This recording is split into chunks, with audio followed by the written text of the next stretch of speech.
رسول اللہ صلی اللہ علیہ وسلم نے فرمایا کہ جو شخص نماز سے پہلے قربانی کر دے اسے دوبارہ کرنی چاہیے۔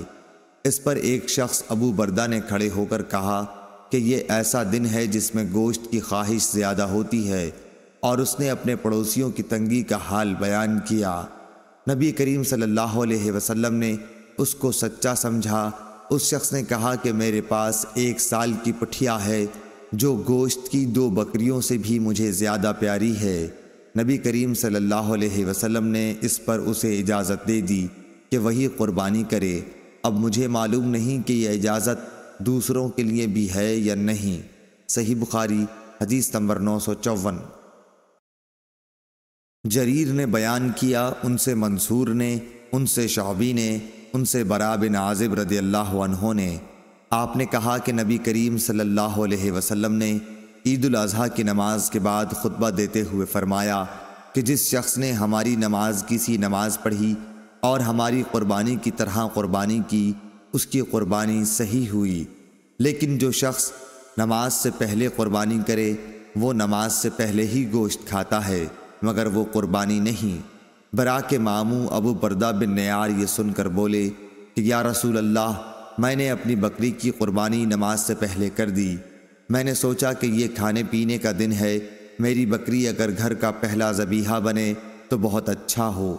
اس خیال سے میں نے بکری ذبح کر دی اور نماز سے پہلے ہی اس کا گوشت بھی کھا لیا۔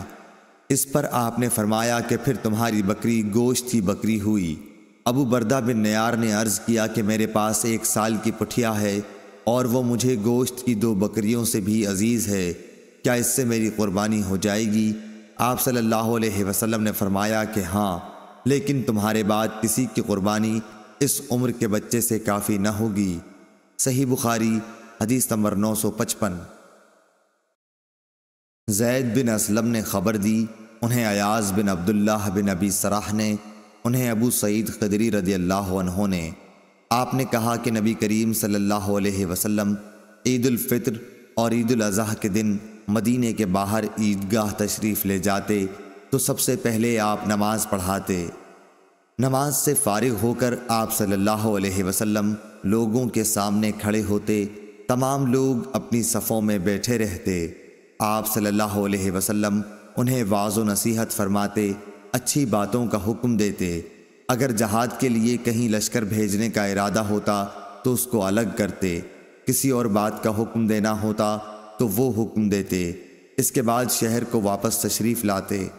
ابو سعید خدری رضی اللہ عنہ نے بیان کیا کہ لوگ برابر اسی سنت پر قائم رہے، لیکن معاویہ کے زمانے میں مروان جو مدینے کا حاکم تھا، پھر میں اس کے ساتھ عید الفطر یا عید الاضحیٰ کی نماز کے لیے نکلا۔ ہم جب عیدگاہ پہنچے تو وہاں میں نے کثیر بن سلت کا بنا ہوا ایک ممبر دیکھا۔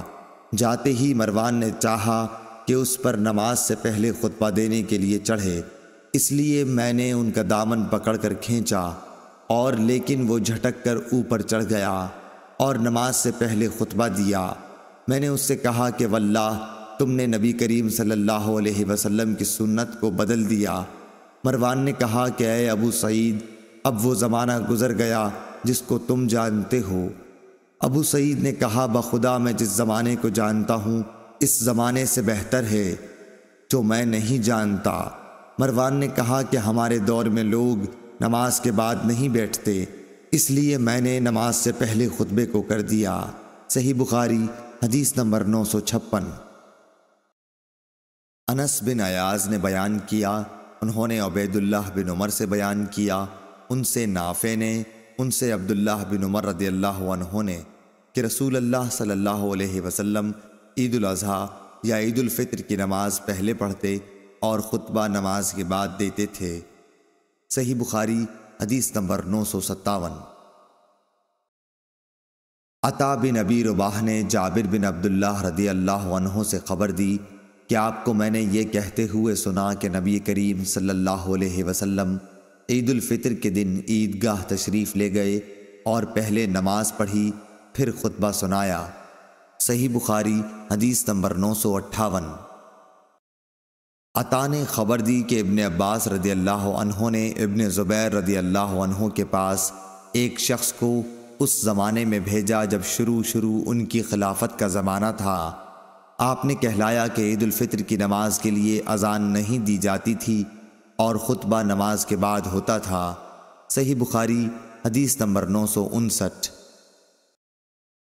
عطا نے ابن عباس اور جابر بن عبداللہ رضی اللہ عنہ کے واسطے سے خبر دی کہ عید الفطر یا عید الاضحیٰ کی نماز کے لیے نبی کریم صلی اللہ علیہ وسلم اور خلفائے راشدین کے عہد میں اذان نہیں دی جاتی تھی۔ صحیح بخاری حدیث نمبر 960۔ جابر بن عبداللہ سے روایت ہے کہ عید کے دن نبی کریم صلی اللہ علیہ وسلم کھڑے ہوئے، پہلے آپ نے نماز پڑھی، پھر خطبہ دیا۔ اس سے فارغ ہو کر آپ صلی اللہ علیہ وسلم عورتوں کی طرف گئے اور انہیں نصیحت کی۔ آپ صلی اللہ علیہ وسلم بلال رضی اللہ عنہ کے ہاتھ کا سہارا لیے ہوئے تھے اور بلال رضی اللہ عنہ نے اپنا کپڑا پھیلا رکھا تھا۔ عورتیں اس میں خیرات ڈال رہی تھیں۔ میں نے اس پر عطا سے پوچھا کہ کیا اس زمانے میں بھی آپ امام پر یہ حق سمجھتے ہیں کہ نماز سے فارغ ہونے کے بعد وہ عورتوں کے پاس آ کر انہیں نصیحت کرے؟ انہوں نے فرمایا کہ بے شک یہ ان پر حق ہے، اور سبب کیا جو وہ ایسا نہ کریں۔ صحیح بخاری حدیث نمبر 961۔